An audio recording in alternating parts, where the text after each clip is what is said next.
L'Ancien Testament.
Les 10 plaies d'Égypte.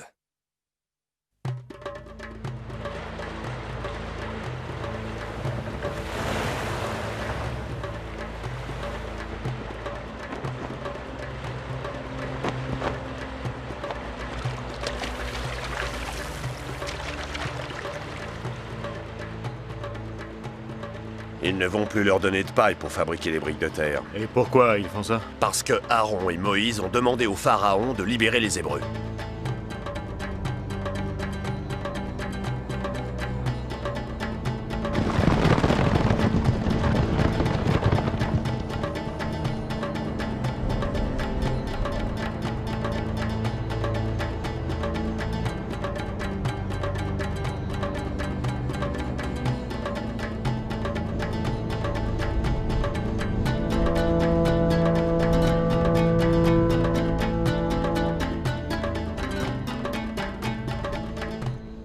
Nous n'avons plus de paille, et Pharaon nous demande de produire la même quantité de briques.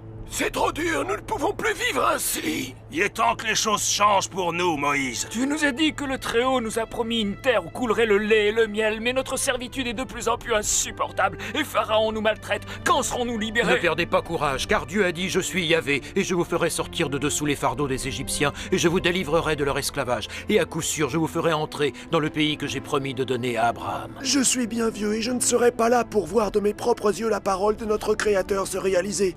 Ne laissez pas les agissements de Pharaon vous décourager. Ne les laissez pas vous tuer, car la parole que Yahvé a proclamée ne retournera pas à lui sans avoir été accomplie. Soyez courageux et forts, faites venir vos femmes et vos enfants pour la tâche difficile que Pharaon nous impose. Relevez la tête, peuple d'Israël, car votre délivrance est proche. Car Yahvé entend nos gémissements et c'est avec son bras fort qu'il nous fera sortir d'Égypte et ils sauront qu'il est lui le seul vrai Dieu, le Dieu d'Israël. Le peuple servait depuis de très longues années comme esclaves en Égypte. Ils étaient assignés aux tâches les plus difficiles, et ce sans repos. Ils étaient très découragés et avaient perdu toute force. La quantité de nourriture qu'ils recevaient n'était pas suffisante pour calmer leur faim. En plus des durs travaux, plusieurs d'entre eux mouraient sous les coups de fouet des gardiens ou encore d'épuisement. Le nombre des Hébreux valides diminuait de jour en jour, et le désespoir remplissait le cœur des Hébreux.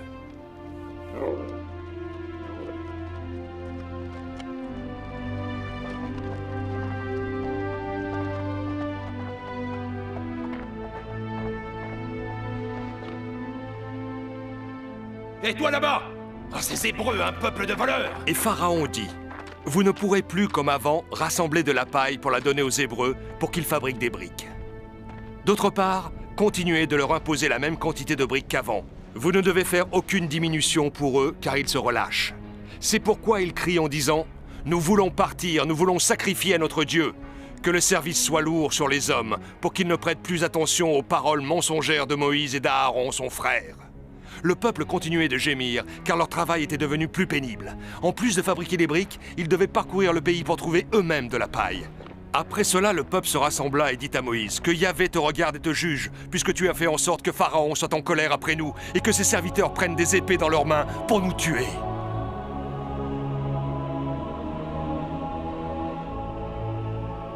Seigneur, pourquoi as-tu fait du mal à ce peuple? Pourquoi m'as-tu envoyé? Maintenant tu verras ce que je vais faire à Pharaon, car à cause de ma main forte il les renverra et les chassera de son pays. Et moi j'ai entendu les pleurs des fils d'Israël, que les Égyptiens réduisent en esclavage, et assurément je les délivrerai de la main de Pharaon. Seigneur, mais le cœur de Pharaon s'est endurci et il n'écoute pas. Entre, parle à Pharaon, roi d'Égypte, pour qu'il renvoie de son pays les fils d'Israël. Quant à moi, je laisserai se durcir le cœur de Pharaon, et je multiplierai mes signes et mes miracles dans le pays d'Égypte.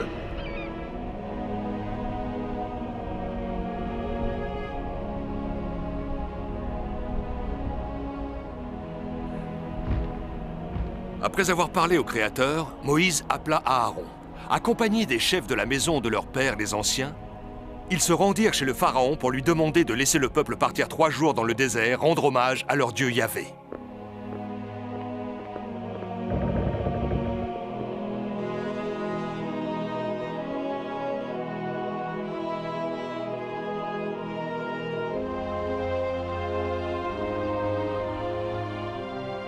Pourquoi empêchez-vous les gens de travailler avec vos bavardages? Non seulement ils ne fabriquent plus assez de briques, mais en plus ils veulent aller se promener dans le désert pour célébrer un dieu et lui offrir des sacrifices. Il n'en est pas question, remettez-vous au travail. Je ne vous laisserai pas partir. Prince, tu ne pourras garder le peuple d'Israël plus longtemps.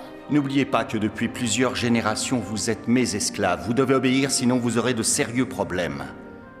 Prends ton bâton, Aaron, et jette-le devant Pharaon.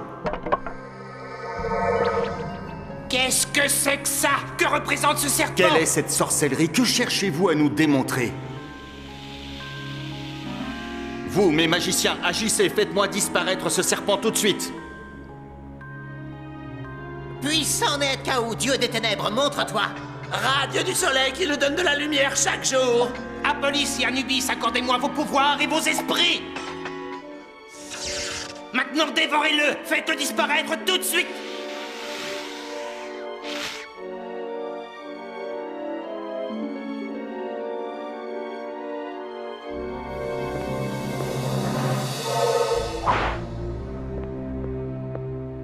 Dites à votre peuple que dans son intérêt, il me doit l'obéissance. Votre petit numéro ne me fait pas peur. Même si votre serpent a fait son effet, ce n'est que de la petite magie.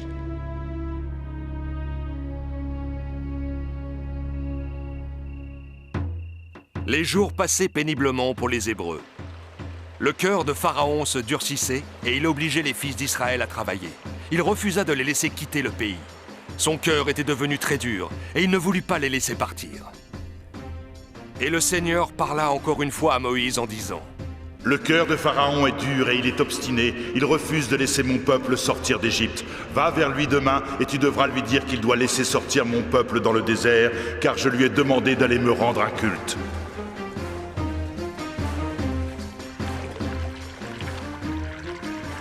Comment se fait-il que ce soit le serpent de Moïse qui ait dévoré les vôtres? Je croyais que vous étiez de grands magiciens.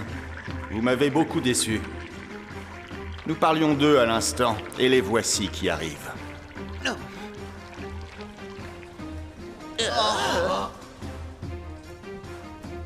En ce qui vous concerne, je dois dire que vous êtes très têtu.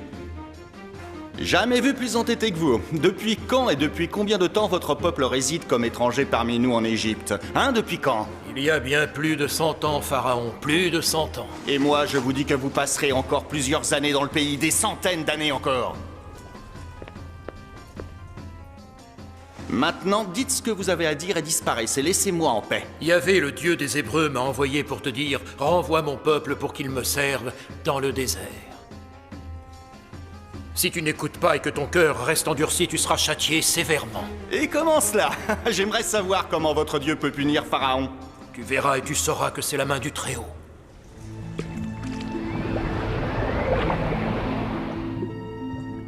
Que se passe-t-il? Qu'a-t-il donc fait? Qu'a-t-il fait? Oh! Du sang!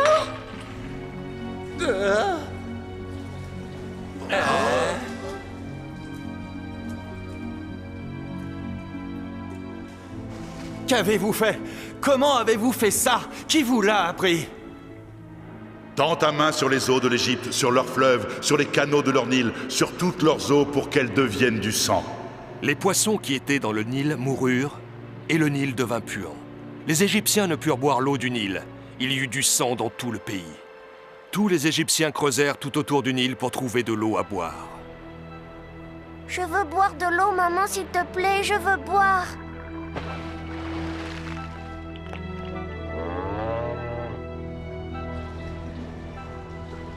Mes propres magiciens transforment aussi l'eau en sang. Aucun dieu ne vous a envoyé, vous n'êtes que des petits magiciens. Sortez d'ici. Le cœur de Pharaon resta obstiné, et il n'écoutait pas les avertissements de Dieu. Yahvé dit à Moïse: Dis à Pharaon, renvoie mon peuple pour qu'il me serve. Et si tu persistes dans ton refus de le renvoyer, voici que je frappe tout ton territoire de la plaie des grenouilles. Et le Nil se remplira bel et bien de grenouilles, et elles entreront dans vos maisons et dans vos chambres à coucher, et dans vos lits, et sur toi et sur ton peuple, et sur tous tes serviteurs monteront des grenouilles. Moïse, que mon serviteur Aaron tende la main avec le bâton sur les fleuves, les canaux du Nil, les étangs couverts de roseaux, et fasse monter les grenouilles sur le pays d'Égypte. Que voulez-vous? Que venez-vous faire sur les bords du Nil? Le pharaon est obstiné, il refuse de laisser partir le peuple d'Israël. Et vous, que voulez-vous faire? Pourquoi me regardez-vous comme ça?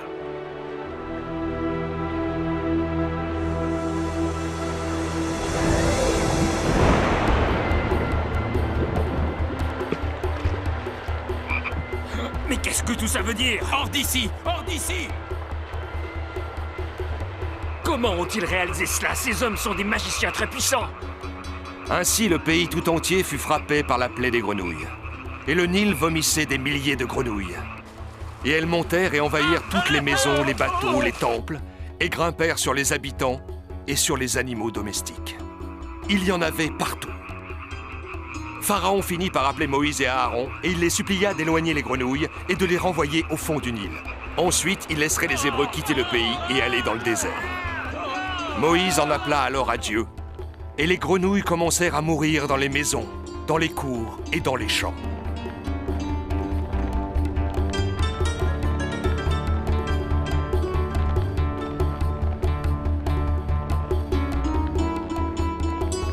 Les hommes entassaient les grenouilles par monceaux, et ils les brûlaient sur les places publiques. Le pays devint puant.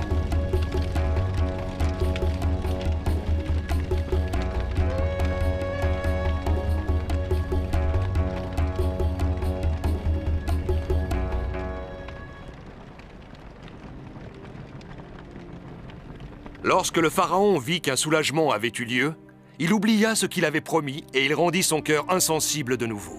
Vous pensez que je suis un imbécile? Mes magiciens aussi ont fait monter des grenouilles du Nil. Votre Dieu ne me fait pas peur, il ne peut rien accomplir. Sortez d'ici, vos rien!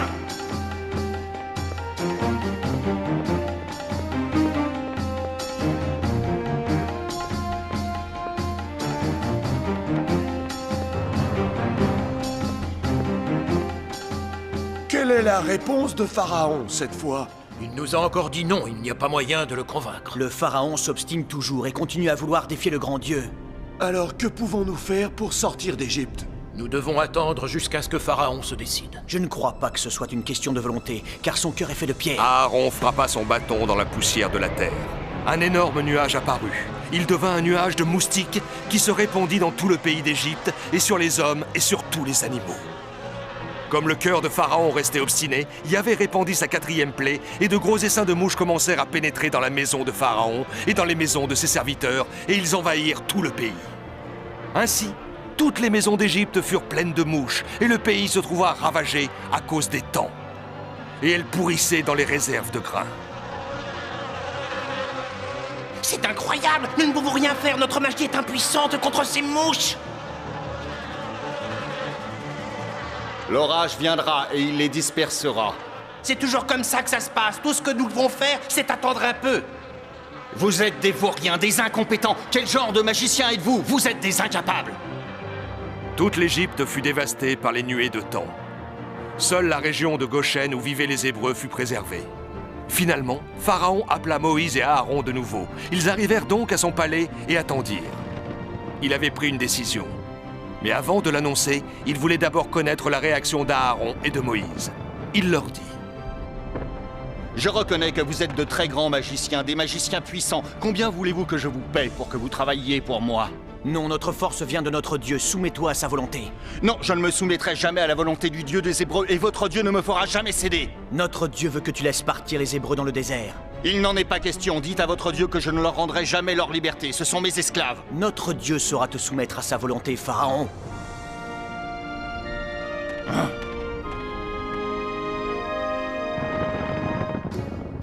Pars, Pharaon, mais sois certain que Yahvé ne te laissera pas sans réponse.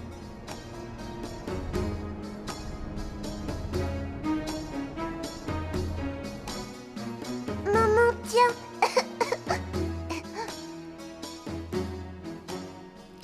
Tu es Pharaon, roi d'Égypte. C'est toi qui dois prendre les décisions. Je te remercie pour ces paroles, ma reine.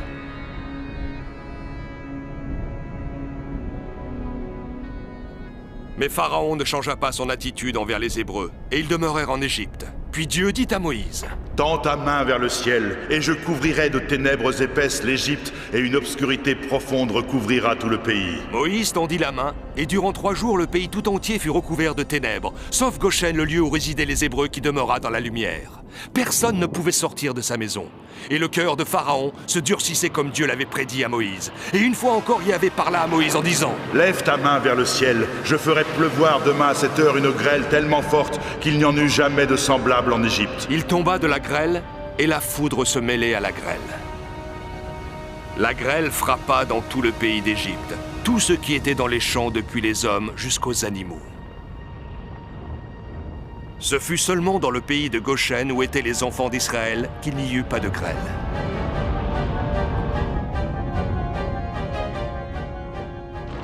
Le feu dévorait tout sur son passage. Les maisons, les champs, tout était réduit en cendres. Tout le pays fut ravagé par les flammes.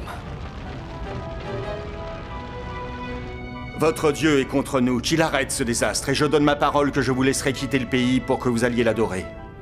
Le Seigneur dit: Ainsi parle l'Éternel, le Dieu des Hébreux, jusqu'à quand refuseras-tu de t'humilier devant moi? Laisse aller mon peuple afin qu'il me serve. Si tu refuses de laisser aller mon peuple, je ferai venir demain des sauterelles dans toute l'étendue de ton pays. Elles rempliront tes maisons, les maisons de tes serviteurs et les maisons de tous les Égyptiens. Regardez, nous sommes envahis par les sauterelles! Elles vont détruire tout ce qui nous reste! Elles couvriront la surface de la terre, elles dévoreront le reste de ce qui est échappé, elles dévoreront tous les arbres qui croissent dans vos champs. C'est aussi pour que tu racontes à ton fils et au fils de ton fils comment j'ai traité les Égyptiens et quels signes j'ai fait éclater au milieu d'eux, et vous saurez que je suis Yahvé, le Dieu d'Israël. Les sauterelles montèrent et se posèrent sur le pays d'Égypte. Elles couvrirent la surface de toute la terre. Elles dévorèrent toute l'herbe et tout le fruit des arbres, tout ce que la grêle avait laissé. Il ne resta aucune verdure. Après cela, Pharaon envoya ses plus fidèles serviteurs pour voir si les déclarations du Dieu d'Israël avaient été vraies. Ils lui rapportèrent que pas même un seul animal dans le bétail des Égyptiens n'avait survécu. Mais pas une seule bête n'avait été touchée dans le bétail des fils d'Israël. Pourquoi nous as-tu fait venir, Pharaon? Est-ce pour nous annoncer que nous pouvons enfin quitter l'Égypte? Pardonne mon péché, et priez l'Éternel votre Dieu afin qu'il éloigne de moi cette plaie mortelle. Il ne nous reste plus de réserve. Je prierai pour toi, mais laisse-nous partir dans le désert pour rendre un culte à notre Dieu. C'est d'accord, mais que ton Dieu éloigne de moi cette malédiction et préserve mon peuple et l'Égypte. Moïse leva la main vers le ciel. L'Éternel fit souffler un vent d'Occident très fort qui emporta les sauterelles et les précipita dans la mer Rouge. C'était un spectacle étonnant. Le vent soufflait fort et son sifflement se mêlait au frottement des ailes des insectes emportés par ce tourbillon. Tout en haut de son balcon, Pharaon et toute sa cour observaient ce spectacle impressionnant. En peu de temps, le pays fut débarrassé de toutes les sauterelles et il n'en resta pas une seule dans toute l'étendue de l'Égypte. Moïse et Aaron quittèrent le palais en espérant que cette fois, le Pharaon tiendrait sa parole. Mais... Pharaon, mon roi, as-tu vraiment l'intention de les laisser quitter l'Égypte pour qu'ils aillent adorer leur Dieu? Non, l'Égypte ne pourrait pas survivre sans le travail que ces esclaves hébreux accomplissent. Souverain Seigneur, où es-tu? Prête l'oreille et écoute ton humble serviteur. Je te supplie, je suis devant toi. Moïse, je me suis tourné vers toi. Parle car je t'écoute. Que veux-tu de moi? Pharaon a encore refusé de nous laisser partir malgré sa promesse. Pourquoi laisses-tu son cœur s'endurcir contre ton peuple? C'est aussi pour que tu racontes à ton fils et au fils de ton fils comment j'ai traité les Égyptiens, et vous saurez que je suis Yahvé. Mais si le Pharaon ne veut toujours pas nous laisser partir, que devrais-je faire, Seigneur? Tu dois seulement continuer à avoir confiance en moi. Il est proche le jour où Pharaon regrettera de ne pas avoir laissé mon peuple aller me servir dans le désert.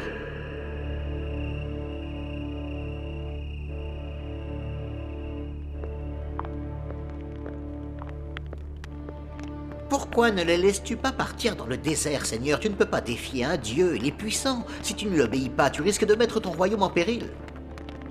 Tu dois sans doute avoir raison, mais je ne peux pas laisser partir les Hébreux.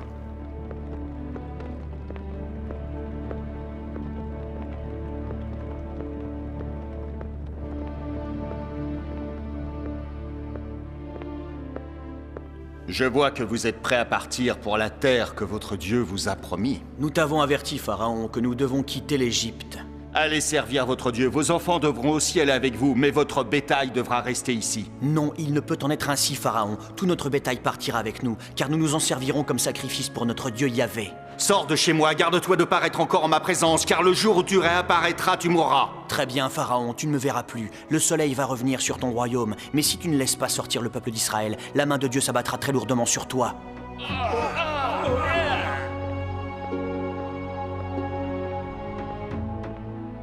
Dieu endurcit le cœur de Pharaon, et Pharaon ne voulut pas les laisser aller.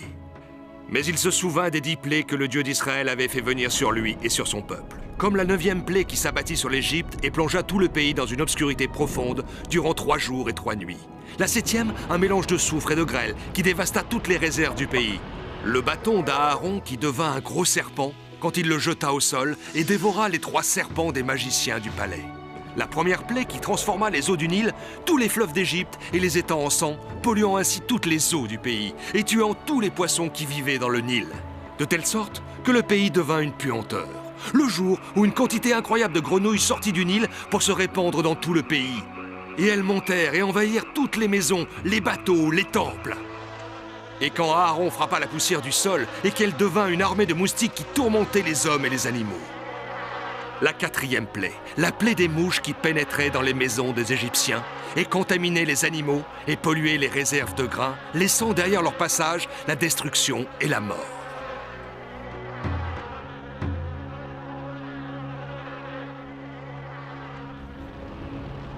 Il se souvenait de la grêle, du tonnerre qui détruisit tout. Les champs, les maisons. Laissant le pays recouvert de cadavres calcinés d'animaux et d'humains.